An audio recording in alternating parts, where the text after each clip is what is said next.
राधे। आप सभी का दिन शुभ और मंगलमय हो। अपना कीमती समय निकालकर और बहुत प्यार से आप हर दिन इन कथाओं को सुनते हैं, जिसके लिए आप सभी का बहुत बहुत धन्यवाद। उम्मीद है आप हमारे चैनल पर अपलोड होने वाली बाकी वीडियोस को भी ऐसा ही प्यार देंगे। आज वैशाख मास मत में सुनाने से पहले मैं आपको सुना रही हूँ राधा रानी की एक बहुत ही सुंदर कहानी। प्रिय श्रोताओं, अगर कान्हा जी को प्रसन्न करना है और कान्हा जी की कृपा पानी है तो पहले राधा रानी का नाम लेना चाहिए, और अगर राधा रानी को प्रसन्न करना है तो कान्हा जी का नाम रटना चाहिए और कान्हा जी की भक्ति करनी चाहिए। राधा रानी बहुत प्रसन्न हो जाती हैं, और जिस पर राधा रानी की कृपा हो भला वह निस्सहाय कैसे रह सकता है। एक बार की बात है, वृंदावन में एक संत रहते थे। श्रीमद् भागवत पुराण में उनकी बड़ी निष्ठा थी। उनका रोज का नियम था कि वह भागवत महापुराण का रोज एक अध्याय का पाठ किया करते, और पाठ करने के बाद उस पाठ को राधा रानी जी को अर्पण कर देते। वह संत वृंदावन छोड़कर कहीं भी आते जाते नहीं थे। उन्हें जो कुछ भी चाहिए था, लोग भक्ति भाव से खाना पना, उनकी जरूरत का सामान उनकी कुटिया पर ही दे जाया करते थे। वो संत भी अपनी कुटिया में बैठे बैठे या तो किशोरी जी का नाम जपते रहते या फिर श्रीमद् भागवत का पाठ किया करते। ऐसा करते करते उन्हें कई वर्ष बीत गए। एक दिन भी ऐसा नहीं था जब उन्होंने इस बीच राधा रानी को भागवत का अध्याय न सुनाया हो। वे संत अब बूढ़े हो रहे थे। श्रोताओं, ये बुढ़ापा ऐसा ही होता है। शरीर के सारे अंग कमजोर हो जाते हैं। कानों से सुनाई देना कम हो जाता है, आँखों से दिखाई देना कम हो जाता है, यहाँ तक कि चलने के लिए शरीर में शक्ति भी नहीं रह जाती। अब भागवत का जब वह पाठ करने बैठते तो उन्हें भागवत के अक्षर बहुत धुंधले से दिखाई देते। पढ़ने में बड़ी कठिनाई होती। बहुत देर तक नजरें गड़ाए रहते। तब धीरे धीरे जो कुछ समझ में आता उसी को पढ़ने लगते। कुछ दिनों के बाद तो अब उन्हें दिखना और भी कम हो गया। भागवत कथा पढ़ने में असमर्थ हो रहे संत जी को सिर्फ एक बात का अफसोस था। अफसोस इस बात का नहीं था कि उनकी आंखों की रोशनी कम हो रही थी। अफसोस इस बात का था कि अब वह भागवत का पाठ कैसे करेंगे और कैसे राधा रानी को भागवत सुनाएंगे। उनका कई वर्षों का एक नियम था, जो ऐसा लगता था अब टूट रहा है। ऐसा लगता था जैसे अब वह इस नियम का पालन नहीं कर पाएंगे। हर समय उनके मन में बस यही दुख रहता कि अब मैं राधा रानी को भागवत कैसे सुना पाऊंगा। अब एक दिन की बात है, उन्होंने भागवत की पुस्तक निकाली और पढ़ने का प्रयास किया, लेकिन सारे अक्षर धुंधले दिखाई दे रहे थे। उन्हें एक भी अक्षर समझ में नहीं आया। बड़े दुखी हो गए और दुखी मन से अब वे भगवान कृष्ण को याद करने लगे कि प्रभु, मैं इतने दिनों से भागवत का पाठ कर रहा हूँ, आपने आज ऐसा क्यों किया बताए। अब मैं राधा रानी को पाठ कैसे सुनाऊंगा। और ये सोचकर और भगवान को याद करते करते वह रोने लगे। रोते रोते सारा दिन बीत गया। शाम हो गई, यहाँ तक कि दुख के मारे संत जी ने उस दिन कुछ भी नहीं खाया पिया, क्योंकि उनका रोज का नियम था कि जब तक वह भागवत का एक पाठ राधा रानी को सुनाकर उन्हें समर्पित नहीं करते, वो भोजन ही नहीं करते थे, ना ही पानी पीते थे। जब शाम हो गई तभी उनके दरवाजे पर एक दस्तक हुई। किसी ने दरवाजा खटखटाया और एक तो संत जी को वैसे ही कम दिखाई दे रहा था। उन्हें ये भी नहीं पता चलता था कि सामने कौन उनसे बात कर रहा है या कौन उनके दरवाजे पर दस्तक दे रहा है। वे किसी को पहचानने में भी असमर्थ हो चुके थे। किसी तरह से दरवाजे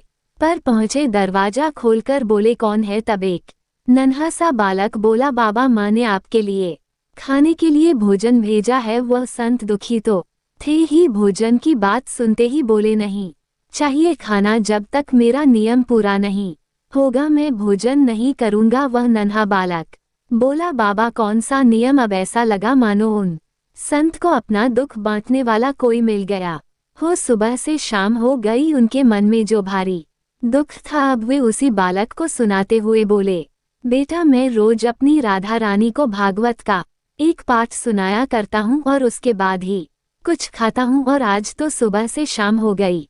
मैंने पढ़ने का बहुत प्रयास किया, लेकिन मेरी आंखों से आज तो बिल्कुल भी नहीं दिखाई दे रहा, ऐसा लगता है आज ही मेरी आंखों की रोशनी चली गई है। ऐसा कहकर वह संत बाबा रोने लगे। बालक उन्हें रोता देखकर बोलने लगा, बाबा अच्छा आंखें चली गई है इसलिए आप दुखी हो रहे हैं? तो संत महाराज बोले, अरे बेटा, यह आंखें भला किसको चाहिए? अरे मैं तो इसलिए दुखी हो रहा हूँ कि अब मैं अपनी राधा रानी को भागवत कैसे सुनाऊंगा। तब संत महाराज की बात सुनकर वह नन्हा बालक बोला, बाबा थोड़ा रुको, मैं बिल्कुल अभी आया। ऐसा कहते ही वह बालक दौड़कर वहां से चला गया और बाबा वहीं दरवाजे पर खड़े रह गए।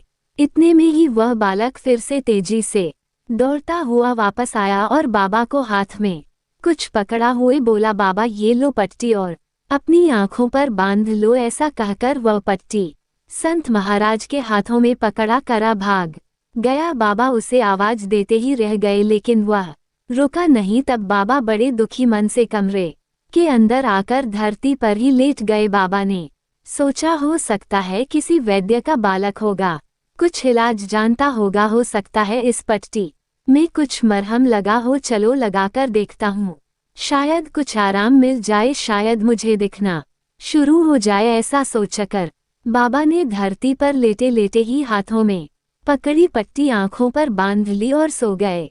कुछ देर के बाद जब बाबा उठे तो बड़ा आश्चर्य हुआ। ये बहुत हैरानी की बात थी कि बाबा को सुबह से लेकर शाम हो गई, भागवत का एक अक्षर भी समझ में नहीं आ रहा था, यहाँ तक कि उन्हें अपने कमरे में रखी वस्तुएं भी साफ साफ नहीं दिख रही थी। अब उन्हें सब कुछ साफ साफ दिखने लगा, एक एक चीज उन्हें बिल्कुल साफ नजर आ रही थी। ये देखकर बाबा बड़े प्रसन्न हुए, सोचने लगे वह बालक तो बड़ा करामाती निकला, अच्छा देखता हूँ आखिरकार उस बालक ने इस पट्टी में क्या औषधि मिलाई है। बाबा ने जैसे ही अपने हाथ में उस पट्टी को लेकर देखा तो उसमें क्या देखा कि ना तो उसमें कोई औषधि है, ना ही किसी तरह का लेप लगा हुआ है, बल्कि उसमें तो केवल राधे राधे लिखा हुआ था। ये देखते ही संत महाराज तो फूट फूट कर रोने लगे और कहने लगे, हे किशोरी जी, आपके नाम की कितनी महिमा है, आपका नाम लिखा भर होने से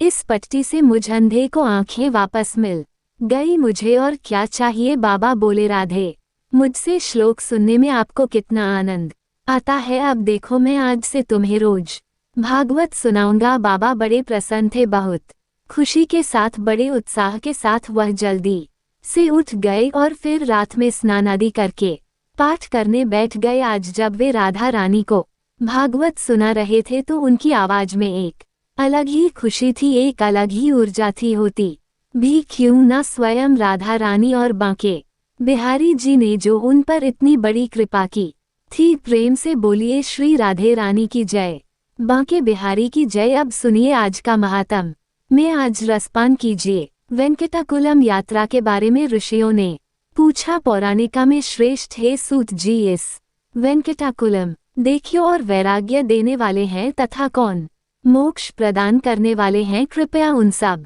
का वर्णन कीजिए। तब श्री सूत जी बोले, उत्तम व्रत का पालन करने वाले हे शौनक, इस श्रेष्ठ पर्वत पर मुख्य 108 तीर्थ ऐसे हैं जो उत्तम धर्म में अनुराग प्रदान करने वाले हैं। इन 108 तीर्थों में 60 तीर्थ भक्ति और वैराग्य देने वाले हैं और इस वेंकटागिरी पर 6 तीर्थ मुक्ति दया माने गए हैं, जिनके नाम इस प्रकार हैं, स्वामी पुष्करनी, आकाश गंगा, पाप विनाश, पांडु तीर्थ, कुमार धारिका तीर्थ और तुम तीर्थ।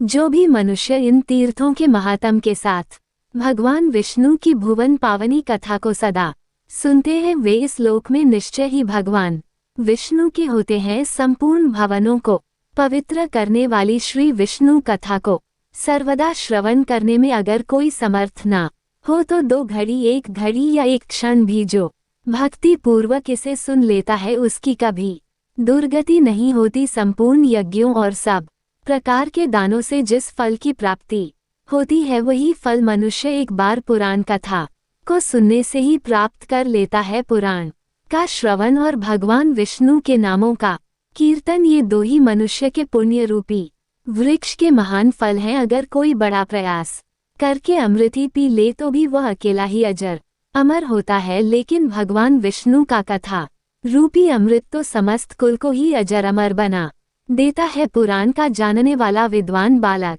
युवा, वृद्ध, दरिद्र अथवा दुर्भाग्य युक्त ही क्यों न हो, वह पुण्यात्मा पुरुषों द्वारा सदैव वंदनीय और पूजनीय होता है।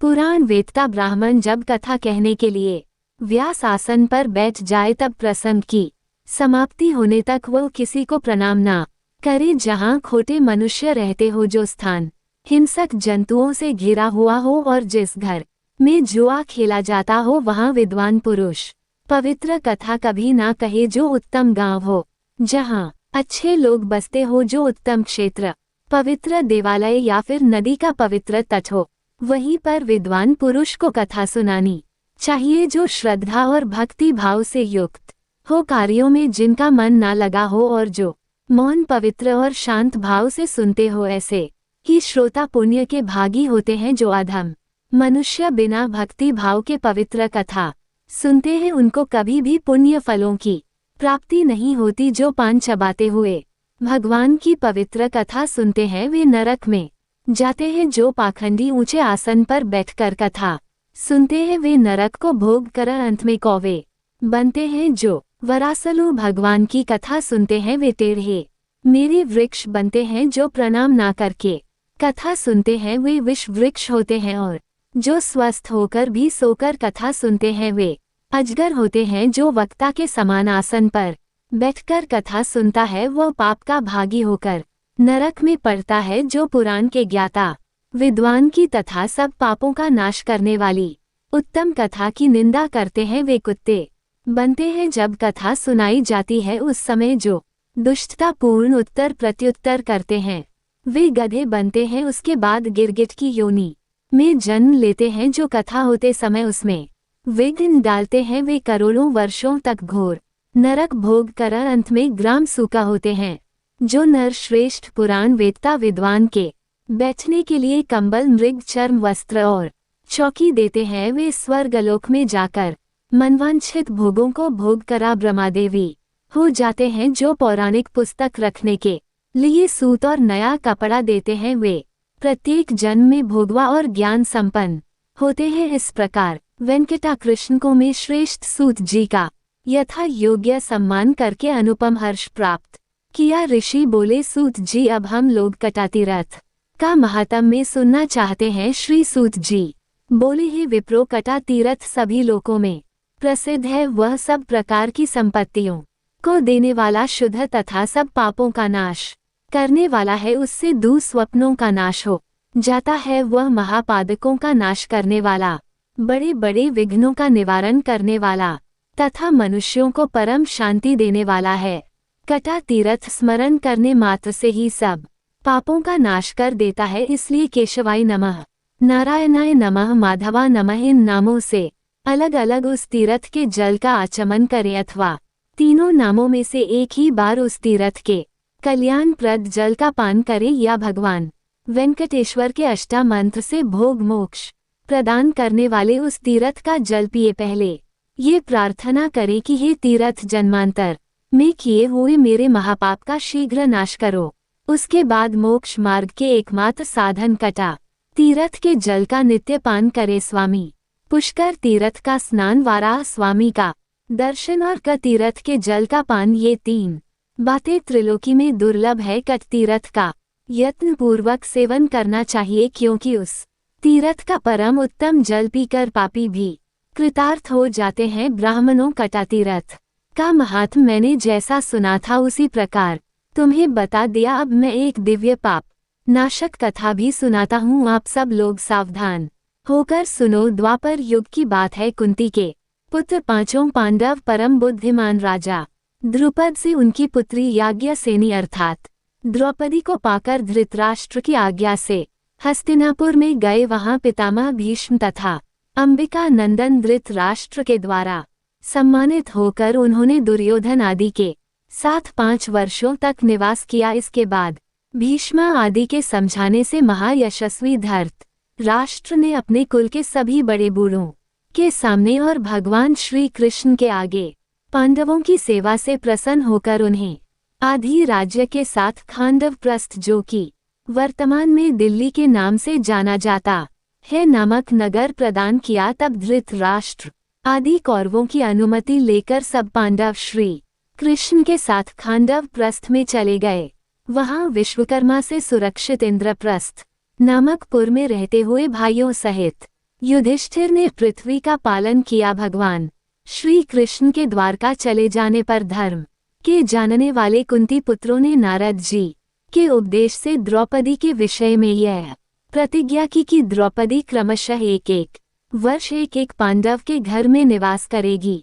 इस निर्णय के बाद जो दूसरे भाई के घर में रहती हुई पांचाल राजकुमारी द्रौपदी को देख लेगा, उसे 1 वर्ष तक तीर्थ दर्शन करना पड़ेगा। इस प्रकार प्रतिज्ञा करके वे पांडव आलस्य छोड़कर सामान्य लौकिक व्यापार में संलग्न होकर अपना समय बिताने लगे। इसके बाद एक दिन उसी जनपद के निवासी ब्राह्मण ने राजा के आंगन में खड़े होकर कई बार पुकार लगाई कि महाराज, चोरों ने मेरी गाय चुरा ली है। उसकी आवाज सुनकर अर्जुन वहां आए और ब्राह्मण को सांत्वना देकर अपने अस्त्र शस्त्र लाने के लिए बड़ी तेजी से शस्त्रागार को गए। वहां उन्होंने द्रौपदी और राजा युधिष्ठिर को एक जगह बैठे देखा। इस विषय में की हुई प्रतिज्ञा को जानते हुए भी उन्होंने वहां से धनुष और बाण ले लिए और युद्ध में लुटेरों को मारकर ब्राह्मण की गाय लौटा ली। फिर उसे ले जाकर ब्राह्मण को आदर पूर्वक समर्पित कर दिया। इसके बाद अर्जुन ने धर्म नंदन युधिष्ठिर को सूचित किया कि मेरे द्वारा प्रतिज्ञा का उल्लंघन हुआ है, इसलिए मुझे तीर्थ यात्रा करनी चाहिए। अपने छोटे भाई की बात सुनकर सब धर्म जगड़ देने पर वह पुण्य का भागी होता है। तुमने राजा और प्रजा दोनों के लिए जो हितकर कार्य होता है वही किया है, इसलिए इसमें तुम्हारा कोई दोष नहीं है। धर्मराज का ये वचन सुनकर सदा धर्म में तत्पर रहने वाले अर्जुन ने हाथ जोड़कर कहा, हे भोपाल, आप ऐसी बात ना कहे। आप धर्म के सर्वस्व को जानते हैं, धर्म के साक्षात स्वरूप हैं तथा कर्तव्य और अकर्मण्य चाहिए। आर्य, अगर मुझ पर दया करके मुझे तीर्थों में जाने से आप रोक देंगे तो संसार के मनुष्य तो मुझे हठ प्रतिज्ञा कहने लगेंगे, फिर भला उन्हें कौन रोक सकता है। मेरा मन भी तीर्थ यात्रा की उत्कंठा से उतावला हो रहा है। राजन, नारद जी ने जो अनुशासन किया है वह हमारे लिए सर्वथा कर्तव्य है और इस समय मुझे उसका पालन भी करना चाहिए। इसलिए महाराज, तीर्थ यात्रा के लिए मैंने जो यह उद्योग किया है इससे आपको प्रसन्न होना चाहिए। स्वामी को सेवकों की प्रतिज्ञा का उनके द्वारा निर्वाह करवाना चाहिए। तब भाइयों की सलाह लेकर बहुत अच्छा कहकर युधिष्ठिर ने अर्जुन का यह अनुरोध स्वीकार कर लिया। अर्जुन ने प्रणाम और विनय आदि के द्वारा अपने बड़े भाई को संतुष्ट किया। फिर यथा योग भीमसेन आदि बंधुओं से भी विदा लेकर ब्राह्मणों से स्वस्ति वाचन कराकर अर्जुन ने वहां से तीर्थ यात्रा के लिए प्रस्थान किया। राजकुमार अर्जुन ने पहले गंगा नदी के तट पर पहुंचकर उसी के किनारे किनारे निकटवर्ती मार्ग से जाते हुए हरिद्वार, प्रयाग और काशी आदि तीर्थों का दर्शन किया और अन्य तीर्थों का दर्शन करते हुए वे ऊंची ऊंची तरंगों से लहराते हुए दक्षिण समुद्र तक जा पहुंचे। फिर परम पवित्र महानदी प्रसिद्ध पुरुषोत्तम तीर्थ और सिंहाचल का दर्शन करके उन्होंने अपने आप को कृतकृत्य माना। इसके बाद अर्जुन ने समस्त पातक समूह का विनाश करने के कारण अतिशय गौरव को प्राप्त हुई पुण्यमयी गोदावरी नदी का दर्शन किया। उसके जल से विधि पूर्वक स्नान करके वे मलापहा नदी के तट पर गए। उसके दर्शन से उन्हें बड़ी प्रसन्नता हुई। उसके बाद वे सरिता में श्रेष्ठ कृष्णवेणी नदी के समीप जा पहुँचे और भगवान शंकर के निवास स्थान श्री पर्वत का दर्शन किया। फिर पिनाकिनी नदी को पार करके देवताओं और ऋषियों द्वारा सेवित वेंकटागिरी संपूर्ण लोकों के एकमात्र स्वामी सुप्रसिद्ध भगवान श्री हरि का अर्जुन ने कल्याण की सिद्धि के लिए भक्ति पूर्वक पूजन किया। उसके बाद महापर्वत वेंकटागिरी से उतरकर उन्होंने सिद्धों और मुनियों के समुदाय से सेवित सुवर्ण मुखरी नाम वाली नदी का दर्शन किया, जिसे मुनिवर अगस्त जी यहाँ लेकर आए थे। जय श्री कृष्ण। आज का अध्याय समाप्त हुआ। वीडियो अच्छी लगे तो शेयर सब्सक्राइब जरूर करें।